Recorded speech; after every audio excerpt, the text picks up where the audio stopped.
Hello and welcome. You're watching Unplugged TV India. This is Alice Francis. Let's begin with today's top stories. Night curfew in Delhi will end from Monday, the government said on Friday as COVID-19 cases continue to fall.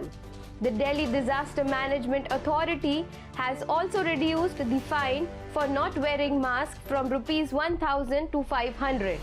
All schools can take classes offline campus from April 1. Also, shops, restaurants and other establishments can remain open till late night. Maharashtra Minister Nawab Malik, who was arrested in Dawood Ibrahim money laundering case, was on Friday admitted to JJ Hospital in Mumbai.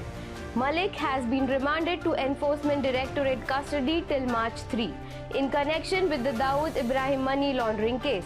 He was sent to Enforcement Directorate custody for 7 days by a court in Mumbai in connection with the case. The Delhi government will present its annual budget during the assembly session beginning March 23, official sources said today. The cabinet in its meeting decided to hold the budget session from March 23 to 29. They told news agency. The Delhi government's annual budget for 2022-2023 will have a roadmap for the city's economic progress and creating job opportunities. Deputy Chief Minister Manish Sisodia, who also holds the charge of the Finance Department, said last week.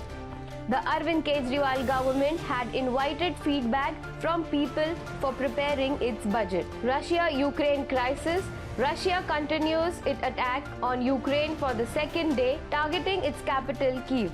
Starting with the stranded Indians in Ukraine, the government is planning to bring back all the nationals from the neighboring countries. The government decided to send its team to Ukraine borders with Hungary and Poland to evacuate its citizens. Ukrainian President Zelensky refused to leave the capital amid Russian invasion. Zelensky has vowed to stay in the country as Russian troops penetrate in Kyiv. Zelensky said, "I will stay in the capital. My family is also in Ukraine." An estimate 1 lakh people have fled their homes amid the invasion. Earlier, Zelensky also said, "We are defending our country alone."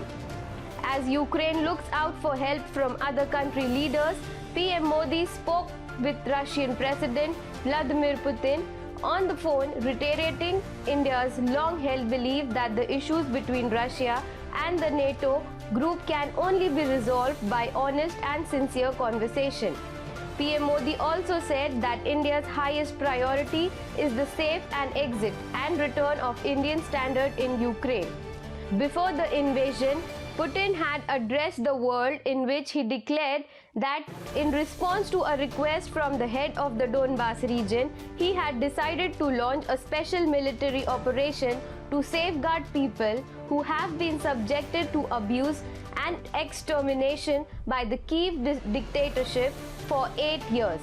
Putin has stated that Russia does not intend to take Ukrainian territory. According to Russia's defense ministry, Russian forces are utilizing precision weaponry to destroy Ukrainian military installations. Russia has already been hit with a slew of restrictions designed to prohibit it from accessing Western financial markets. On the second day of the invasion, Ukraine's defense ministry claimed that the country forces have killed 800 Russian soldiers. It said that 30 Russian tanks, 7 aircrafts, 6 helicopters have also been destroyed.